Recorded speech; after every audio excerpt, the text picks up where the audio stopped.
Hi friends, कैसे हैं आप लोग।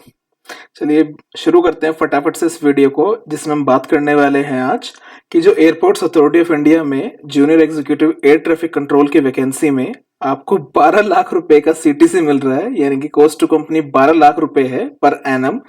सो इसमें करियर प्रोग्रेशन कैसे है, आपका प्रमोशन कैसे होगा, कब होगा और आपको आगे फ्यूचर में किस पोस्ट तक जाने को मौका मिलेगा, इस वीडियो में इस पूरे बारे में बात करेंगे। पहले आपने जो पुराने वीडियोस देखे, उस पे जो कमेंट्स किए, जो उस पे आपने अपना वैल्यूएबल टाइम दिया, उसके लिए थैंक यू। और मैं फिर से एक बार रिमाइंड करा दूं कि 15 जून से 14 जुलाई तक ये वैकेंसी ओपन है, आप इसका फॉर्म फिल कर सकते हैं। इसकी पूरी डिटेल्स जानने के लिए मेरी लास्ट वीडियोस को देख लीजिए, उसमें मैंने क्लियर बताया है, पूरा डिकोड किया एडवर्टाइजमेंट को और पूरा बताया है कैसे आप इस फॉर्म को फिल कर सकते हैं। चलिए अब आगे बात करते हैं करियर प्रोग्रेशन को लेके। तो यहाँ कंपनी ने क्लेम किया है कि वो आपको 12 लाख रुपए का सीटीसी दे रही है, और वो भी आपका इवन वैकेंसी के लिए, दैट इज जो उनका जूनियर एग्जीक्यूटिव है उस पोस्ट के लिए। तो 40,000 की बेसिक इन्होंने स्टार्टिंग की है, और उसमें कोई ग्रेड पे सिस्टम नहीं है। 3% का इसमें एनुअल इंक्रीमेंट दिया है। सो अब कई लोगों का मेरे पास ये सवाल आ रहा था कि सर इसमें इतना ज्यादा दिखाया है कि हमें सीटीसी एक फ्रेशर्स के लिए 12 लाख रुपए एक फ्रेशर्स को मिल रहा है, तो इसमें आगे करियर ग्रोथ है कि नहीं, क्या अपॉर्चुनिटीज होंगी हमारे पास आगे। तो उसके लिए मैं अब बात करूंगा यहाँ पर कि हमारे पास करियर ऑप्शंस, इसमें करियर ग्रोथ के क्या क्या हैं। तो जैसे मैंने आपको पहले ही बताया, ये पोस्ट जो है junior executive air traffic control के लिए है। तो जब आपने पहले बार इस पोस्ट को अचीव करेंगे, मतलब आप इस एग्जाम को क्वालिफाई करके स्टेप इन करेंगे एयरपोर्ट्स अथॉरिटी ऑफ इंडिया में, और आप पोस्ट होल्ड करेंगे junior executive air traffic control की, तो आपको सैलरी जो है 12 लाख रुपए सीटीसी कंपनी ने क्लेम किया है। लेकिन 40,000 का बेसिक, जो ये 40,000 का बेसिक यहाँ दिया है कंपनी ने, उस पर अगर देखा जाए तो आपके पास इन हैंड सैलरी 70 to 80,000 ही मिलेगी। ऐसा क्यों? बहुत सारे लोगों के मन में सवाल आ रहा होगा, ऐसे क्यों? जब 12 लाख है तो 12 लाख को अगर 12 से डिवाइड करें तो लगभग 1 लाख रुपए आएगा, और 1 लाख रुपए पर मंथ हमारी सैलरी होनी चाहिए। बट ऐसा नहीं होता, ये कॉस्ट टू कंपनी है। इसमें हमारा कुछ मेंशन है, जैसे हमारे प्रोविडेंट फंड है, हमारे बहुत कंपनी बहुत सारी चीजें डिडक्शन करती है, और बहुत सारी चीजें ऐसी होती है जो डायरेक्ट बेनिफिट नहीं देती है, वो आपको इनडायरेक्ट बेनिफिट देती है, बट उसकी कॉस्ट वो ऐड कर देती है। इसलिए हमारा अनुमान है कि जो इस एडवर्टाइजमेंट को हमने देखा और उसकी वेबसाइट पे चेक करा, तो उसमें जो 40,000 का बेसिक है, उसमें आपको 70 to 80,000 रुपीज पर मंथ आपको सैलरी मिल जाएगी। तो ये बहुत अच्छी शुरुआत है फ्रेशर्स के लिए। इसके बाद जब आपका पहला प्रमोशन होगा, लगभग 3-4 साल के बाद होगा, और उस पोस्ट का नाम है असिस्टेंट मैनेजर।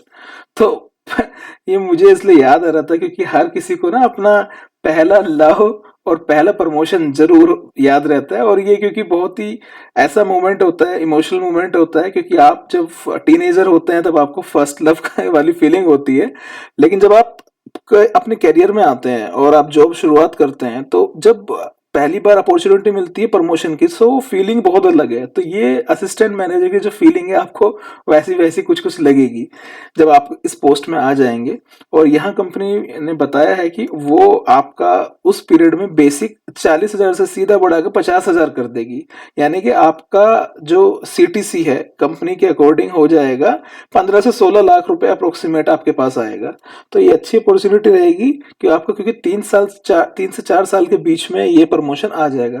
सो अराउंड अगर हम देखें तो आपका सालाना 1 लाख रुपीज इंक्रीमेंट हो जाएगा आपका सालाना, अगर हम इस तरह से भी देख सकते हैं इसको। तो ये अपॉर्चुनिटी अच्छी है, क्योंकि सीधा ही बेसिक का जंप बहुत ज्यादा है, और बेसिक पे ही सारे अलाउंसेस जो होते हैं उसके अकॉर्डिंग काउंट किए जाते हैं, बेसिक के अकॉर्डिंग। इसके बाद नेक्स्ट प्रमोशन है जो आपके मैनेजर स्किल को पूरा एकदम ग्रुप ए पोस्ट में लेके आ जाएगा। क्यों? क्योंकि अभी तक आपकी जो ये दोनों पोस्ट हैं junior executive air traffic controller की, और उसके बाद असिस्टेंट मैनेजर की वो ग्रुप बी पोस्ट है भारत सरकार के अंदर। लेकिन मैनेजरियल पोस्ट ये जब आप आएंगे इसमें असिस्टेंट मैनेजर से सीधा मैनेजर प्रमोट होंगे तो वो भारत सरकार की आपकी ग्रुप ए पोस्ट है। सो एक ये वैसे तो नॉन गेजेटेड पोस्ट है भारत सरकार की पीएसयू में, लेकिन फिर भी आप भारत सरकार के उन चुनिंदा कर्मचारियों में आ जाएंगे जो ग्रुप ए पोस्ट होल्ड करते हैं। सो ये अपने आप में एक प्राउड फीलिंग होगी। इसके साथ साथ यहाँ भी सीधा 10,000 का बेसिक का इंक्रीमेंट मिलेगा आपको, 50,000 से सीधा 60,000। सो ये अपॉर्चुनिटी यहाँ भी बहुत अच्छी दिख रही है, क्योंकि वहाँ अगर हम वैसे ही देखें तो लगभग बिल्कुल सेम ऐसे ही है कि 3 से 4 साल के आपका प्रमोशन आएगा और उसमें भी आपका लगभग 3 से 4 साल 3 से 4 लाख रुपए इंक्रीमेंट हो जाएगा आपके सेकंड प्रमोशन में, और वो भी ग्रुप ए पोस्ट के लिए। इसके बाद अगर हम नेक्स्ट प्रमोशन देखें तो मैनेजर से सीधा सीनियर मैनेजमेंट में आप लोग आ जाते हैं, और वहाँ आपकी पहली पोस्टिंग वो दे रहे हैं एज अ सीनियर मैनेजर। तो उसमें भी अभी इंक्रीमेंट के तौर पे क्या हुआ है कि उसमें भी आपकी जो बेसिक पे है उसका रिवीजन भी सेम किया गया है, 10,000 रुपीज का आपको इंक्रीमेंट दिया गया है। लेकिन यहाँ एक खास बात यह है कि आपको पास केवल इंक्रीमेंट जो हो रहा है आपके जो अमाउंट आपको मिल रहा है यानी कि जो सैलरी मिल रही है खाली उसमें ही नहीं हो रहा, इस सैलरी से अलग आपके पास जो आपकी पोस्ट है जो आपकी अथॉरिटी है उसमें भी आपका मौका मिल रहा है। क्योंकि आप एज अ अपने एयरपोर्ट पर लगभग एज अ जो एचओडी है मतलब हेड ऑफ द डिपार्टमेंट है अपनी विंग के इंचार्ज हैं आप वो बनकर रहेंगे। सो मैं इसकी वेबसाइट पे देख रहा था तो कहीं कहीं इन्होंने एटीएस इंचार्ज लिखा है और कहीं कहीं एटीसी इंचार्ज यानी कि एयर ट्रैफिक कंट्रोल इंचार्ज। जो आप जिस पोस्ट को होल्ड करेंगे जो सीनियर मैनेजर की पोस्ट है वो आप सीनियर मोस्ट पोजीशन होगी एयर ट्रैफिक कंट्रोलर की आपके स्टेशन पर। फील्ड स्टेशन से इनका मतलब है जैसे अगर कोई भी आप एयरपोर्ट हैं जयपुर हैं रांची हैं पटना है आप राउरकेला है या आप कोई भी एयरपोर्ट है देहरादून है या पुणे है या फिर किसी भी एयरपोर्ट पर हैं तब आप वहां पर अपने जो एयर ट्रैफिक कंट्रोलर्स हैं आपके अंडर वो सारे काम कर रहे होंगे और आप वहां पर इंचार्ज होंगे। और सबसे बड़ी अब एक बात मेरे को वहां पता चली, जब आप ऐसी की पोस्ट पर होल्ड करते हैं तो जो शेड्यूल फ्लाइट्स हैं उनका तो प्लान पहले से फिक्स होता है कि वो किस टाइम कैसे कैसे चलनी है कहाँ कहाँ ऑपरेट करनी है। वो तो अपना प्लान पहले से कर देती है विंटर शेड्यूल में और समर शेड्यूल में। लेकिन apart from those schedule flight अगर कोई भी फ्लाइट कोई भी नॉन शेड्यूल फ्लाइट या कोई भी air taxi flight air ambulance flight या फिर ट्रेनिंग फ्लाइट या इसके अदरवाइज वीआईपी फ्लाइट भी आपके स्टेशन पर आ रही होगी तो वो आपसे परमिशन लेता है पहले। सो एक मतलब मुझे लगता है कि ये एक प्राउड मोमेंट भी होगा जब आप पहली बार अथॉरिटी को एंजॉय कर रहे होंगे। खाली पैसे का इंक्रीमेंट ही नहीं यहाँ आपके पास अथॉरिटी भी बढ़ रही है। तो इसलिए इस पोस्ट को शायद सीनियर मैनेजर बोल रहे हैं क्योंकि आप मैनेजर लेवल का काम कर रहे हैं। इसके बाद अगर देखा जाए तो प्रमोशन लगभग ऐसे ही हैं सारे, उसमें 10,000 रुपीज का इंक्रीमेंट है बेसिक पे में। और अगर बेसिक पे में 10,000 का है तो आप समझ सकते हैं उसके अकॉर्डिंग जो बाकी अलाउंसेज है वो सब इम्प्रूवमेंट हो रहा होगा। इसके बाद अगर हम देखें तो इन्होंने बताया अपनी वेबसाइट पे कि सीनियर मैनेजर के बाद नेक्स्ट प्रमोशन है एजीएम जिसको असिस्टेंट जनरल मैनेजर कहा जाता है। देन उसके भी सेम है, उसके बाद deputy general manager, then joint general manager, then general manager, और उसके बाद जो प्रमोशन है वो है एग्जीक्यूटिव डायरेक्टर। ये जो आप जूनियर एग्जीक्यूटिव से स्टार्ट करते हैं और ईडी तक यानी कि इस पोस्ट को बोला है ईडी एग्जीक्यूटिव डायरेक्टर, इस पोस्ट तक आप इजीली पहुंच पाते हैं अगर आप जल्दी लगभग 23, 24, 25 साल की या 26 साल की एज में अगर आ जा रहे हैं डिपार्टमेंट में। तो उनका कहना है क्योंकि ईडी की पोस्ट तक आपके पास पूरा चांस है आप यहाँ प्रमोटेड हो जाएं। बस यहाँ थोड़ा सा शर्त यही है कि जॉइंट मैनेजर के ऊपर यानी कि जीएम और एग्जीक्यूटिव डायरेक्टर के लिए इंटरव्यू होता है। अब यहाँ इससे पहले जो हमने देखा वो लगभग टाइम बेस्ड प्रमोशन था, 3 से 4 साल या 4 से 5 साल। बट इसके आगे जॉइंट जीएम के आगे यानी कि जीएम के लिए और ईडी के लिए ये टाइम बाउंड प्रमोशन ना होकर इंटरव्यू बेस्ड है। तो ये एक आपको अपॉर्चुनिटी दे देगा आपको आगे निकलने के लिए। और यहाँ पर मैंने देखा कि इसकी वजह से इन्होंने इसका पे स्केल भी थोड़ा बढ़ाया है। और ईडी जो है वो टॉप मोस्ट कार्डर पोस्ट है, इन्होंने अपनी वेबसाइट पे बताया कि ईडी एक टॉप मोस्ट कार्डर पोस्ट है। अब इसका क्या मतलब है? इसका मतलब ये है कि जो इससे ऊपर की जो पोजीशंस हैं वो है बोर्ड के मेंबर्स और चेयरपर्सन। आपको पता ही है ये जो बोर्ड का मेंबर और चेयरपर्सन होते हैं इनका काम केवल पॉलिसी बनाना होता है, ये केवल पॉलिसी मेकर्स होते हैं। लेकिन पॉलिसी को एग्जीक्यूट करने का काम एग्जीक्यूटिव्स का होता है जो कंपनी के ऑफिसर्स होते हैं। सो उन ऑफिसर्स में ये सबसे टॉप मोस्ट पोस्ट है, यानी कि इससे नीचे की ये से सारी पोस्ट हैं, ये पॉलिसीज जो बनाई जा रही हैं ऊपर लेवल पर उनको एग्जीक्यूट करती है। सो ये आप इस पोस्ट तक पहुंच जाएंगे अगर अगर आप बहुत जल्दी डिपार्टमेंट में आते हैं।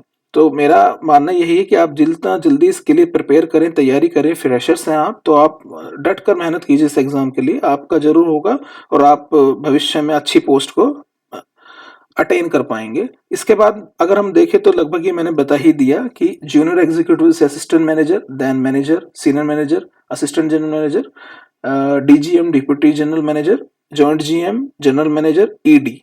इसके बाद मैंने बताया था मेंबर्स होते हैं और चेयरपर्सन होते हैं। इसको उन्होंने ई कोड नहीं दिया, इसका अदरवाइज इनको कोड E1 E2 E3 इस तरह से दिया है, लेकिन इन पोस्ट को इनकी वेबसाइट पे कहीं ऐसे कोड मेंशन नहीं किया, ना ही उनकी बेसिक पे मेंशन की है। इसका रीजन ये हो सकता है क्योंकि मेंबर और चेयरपर्सन ये लोग एयरपोर्ट अथॉरिटी से ही नहीं बाहर से भी ऑप्ट कर सकते हैं, बाहर से भी इंटरव्यू बेस्ड जो पोजीशंस पे बाहर से भी मेंबर्स को और चेयरपर्सन को चुन सकते हैं। और जनरली जो एयरपोर्ट्स अथॉरिटी ऑफ इंडिया एक पब्लिक सेक्टर अंडरटेकिंग है भारत सरकार की, तो इसमें जो चेयरपर्सन होता है वो आईएएस ही होता है जनरली। इस समय भी एक आईएएस ही हैं जो एयरपोर्ट अथॉरिटी ऑफ इंडिया के चेयरपर्सन है। इसके अलावा जो की पोजीशन पे बोर्ड के मेंबर्स हैं उसके लिए भी इन्होंने कोई फिक्स बेसिक पे अपनी वेबसाइट पे मेंशन नहीं कर रखा, क्योंकि ये जो टेन्योर और term based contract based positions होती है जिसमें जब आपका सिलेक्शन होता है तो उसी के अकॉर्डिंग डिसाइड किया जाता है कि कितना बेसिक पे और कितना जो आपको अदर अलाउंसेस मिलेंगे। सो अब मैं यहाँ एक खास बात दिखाना चाह रहा था जनरली आप, क्योंकि हम लोगों को तो इस पोस्ट तक मतलब है, इसके आगे तो मैं उम्मीद करूंगा आप इससे आगे भी जाएं। बट अगर हम देखें तो E1 to E9 ही एक नॉर्मल कैंडिडेट का इसमें भविष्य होने वाला है। तो 40 लाख के बेसिक, सॉरी 40,000 के बेसिक में कंपनी ने कहा है कि उसका सीटीसी 12 लाख है। आप मान सकते हैं कि 40,000 जब आपका जो बेसिक पे है, अगर आपका सीटीसी 12 लाख क्लेम कर रहे हैं तो इसके ऊपर आप जाएंगे तो कितना ज्यादा इंक्रीमेंट होगा। अगर आप ईडी पोस्ट पर आज के टाइम पे कोई जूनियर एग्जीक्यूटिव है और आज के टाइम पे कोई ईडी है तो आप ये समझ सकते हैं उसकी सैलरी लगभग ये 40,000 और ये लगभग 1.5 लाख रुपए उसकी बेसिक पे है। यानी कि अगर 40 लाख पे 12 लाख सीटीसी है तो 1.5 लाख बेसिक पे, जो इसका लगभग लगभग 4 तिया 12 और ये लगभग 3.5 टाइम्स, लगभग 3.5 टाइम्स है। तो उसका सीटीसी कितना होगा, अगर हम इसको भी 3.5 टाइम्स करें तो ऑलमोस्ट ये 40 लाख से भी ऊपर हो जाता है, 40-42 लाख से ऊपर।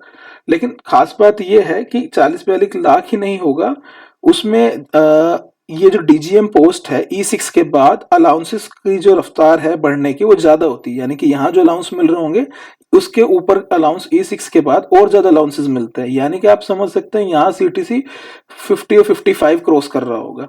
सो ये एक बहुत जबरदस्त मुझे लगता है कि एक वैकेंसी है फ्रेशर्स के लिए, कि अगर आज किसी का जो हम ज्वाइन कर रहे हैं और आज हम महसूस करें कि जो इस पोस्ट को होल्ड कर रहे होंगे लोग ईडी की, वो कितना अच्छा एक पे स्केल और एक पेमेंट बैंड अपने लिए चूज कर चुके हैं इस डिपार्टमेंट में आके। तो मेरे अकॉर्डिंग तो ये है कि आप लोग इस फटाफट इस एग्जाम की तैयारी कीजिए और फिल कर दीजिए, क्योंकि आप 12 लाख पे नहीं रुकना है, आपको इससे आगे जाना है।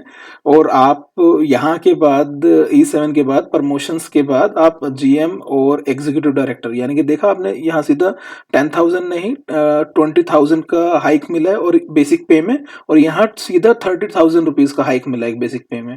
तो फटाफट जितना यंग एज में डिपार्टमेंट ज्वाइन करेंगे उतना फायदा होगा। इसके अलग जो कंपनी ने अपनी वेबसाइट पर बताया कि बहुत सारे अदर बेनिफिट्स और अलाउंसेस दे रही है वो कंपनी, जैसे मेडिकल बेनिफिट्स है। तो मेडिकल भी यहाँ पर दोनों टाइप के मिल रहे हैं, इंडोर भी और आउटडोर भी।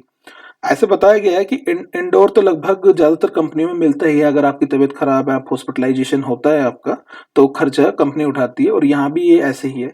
लेकिन इसकी खास बात यह है कि ओपीडी जो चार्जेस है, मतलब आप जिसमें मेडिकल हॉस्पिटल में आपका एडमिशन नहीं होता, यानी कि आप केवल आउटडोर पेशेंट बन के जाते हैं जिसमें ओपीडी जिसे कहा जाता है। सो उस पेशेंट के लिए भी आपको पर मंथ का पैसा कुछ दिया जाता है। तो ये बहुत अच्छी बात है, जो आपकी सैलरी में एक पार्ट ऐड होगा। तो आपको इंडोर के साथ साथ आउटडोर जो फैसिलिटी है, मेडिकल फैसिलिटी है, उसका भी बेनिफिट मिलेगा। एलटीसी बेनिफिट्स भी ऐसी हैं, वो भी आपके सैलरी में ऐड होकर आएंगे। और जो ये है एचआरए, एचआरए आप जानते ही हैं, जब आपको कंपनी हायर करती है लगभग भारत में कोई भी कंपनी, तो आपको एचआरए देना मस्ट होता है। उसका लिए ये है, या तो आप अगर कंपनी यानी कि जो एयरपोर्ट अथॉरिटी ऑफ इंडिया उसकी कॉलोनीज में उसके मकान में शिफ्ट हो रहे हैं, तब आपको एचआरए नहीं मिलता। लेकिन अगर आप उसके मकान को, उस कंपनी के मकान को ऑप्ट नहीं करते और आप अपने लिए अलग अरेंजमेंट करते हैं, तब आपको कंपनी लगभग अप टू 24% यानी कि लगभग एक चौथाई आपका बेसिक पे का, जो बेसिक पे 40,000 है, उसका एक चौथाई यानी कि लगभग 10,000 रुपए का अलग से अलाउंस दे देगी, अप टू 10,000 रुपीज। तो ये एक बड़ा अच्छा फीचर है, जिससे आपकी सैलरी सीधा देख रहे हैं आप, सीधे 10,000 रुपए बढ़ रही है। इसके अलावा पर्क्स, ये उन्होंने कंपनी ने बोला है अपनी वेबसाइट पे कि 30 से 35% बेसिक पे का है, यानी कि 40,000 का 30 से 35% आपको ये अलाउंसेस मिले जाएगा। तो ये बहुत अच्छा है, लेकिन मुझे इसका आइडिया नहीं है कि ये इसमें इन्होंने किस चीज को एडिट शामिल किया है, क्योंकि केवल पर्क्स नाम से बताया है अपनी वेबसाइट पे। पर ठीक है, आपको 30 से 35% का अलाउंसेस मिल रहा है, तो वो तो बहुत अच्छी बात है, वो एचआरए से भी ज्यादा हो गया। इसके अलावा कुछ रेटिंग अलाउंस है, जो एयर ट्रैफिक कंट्रोलर्स जो होते हैं, एटीसी, जब वो लाइसेंस होल्डर हो जाते हैं और अपनी ड्यूटी करते हैं, तो हर एक एयरपोर्ट पर ड्यूटी करने के लिए उन्हें सैलरी से अलग ही अमाउंट दिया जाता है। ये एक बड़ा मतलब अनोखा फीचर है इस जॉब का, कि अगर आप एयरपोर्ट अथॉरिटी ऑफ इंडिया में किसी एयरपोर्ट पर हैं, अपनी जॉब कर रहे हैं, लेकिन उसके साथ साथ आपको उस जॉब के अलावा जब आपने उस यूनिट की रेटिंग हासिल कर ली, तो आपको वो अलाउंस भी मिलेगा। और ये 8,000 से शुरू होकर 24,000 से ले 24,000 तक चला जाता है। तो ये एक बड़ा अच्छा फीचर है जो मुझे लगा, क्योंकि अब ये अदर देन सैलरी काउंट किया जाता है। इसके अलावा ग्रेचुइटी, प्रोविडेंट फंड, ये तो हमें पता ही है, जो सोशल सिक्योरिटीज हैं, ये सब आपको कंपनी देती है। ये एचबीए एक इनका अच्छा ऑप्शन है, जो हाउस बिल्डिंग अलाउंस ये देते हैं, यानी कि अपने एम्प्लॉयज को 60 से 70 लाख रुपए ये प्रोवाइड कर कराते हैं लोन को, ताकि वो अपना हाउस बिल्ड कर सके। और वो भी बहुत ही मिनिमम जो इंटरेस्ट रेट के साथ, जो बाहर से बैंक से बहुत अच्छे कम इंटरेस्ट रेट पर आपको मिल जाता है। तो ये एक अच्छा स्कीम है, क्योंकि 60-70 लाख रुपए मिल जाना ये बहुत बड़ा अमाउंट होता है। सो ये था इस वीडियो का पूरा ब्रेकअप, जिसमें मैंने बताया कैसे आपका करियर प्रोग्रेशन होगा एयरपोर्ट अथॉरिटी ऑफ इंडिया के इस junior executive air traffic control के एग्जाम में, आप किस पोस्ट तक जा सकते हैं। तो मेरे अकॉर्डिंग आप इसकी तैयारी कीजिए फटाफट, क्योंकि आपका टारगेट केवल E1 नहीं होना चाहिए, जितनी जल्दी E9 पोजीशन पे पहुंचे वो जरूरी है। इसके अलावा आपका कोई डाउट है, कोई क्वेश्चन है, तो मुझे अपने कमेंट सेक्शन में बताइए। और इसको वीडियो को देखने के लिए thank you. Fill the form and good luck to you. Thank you.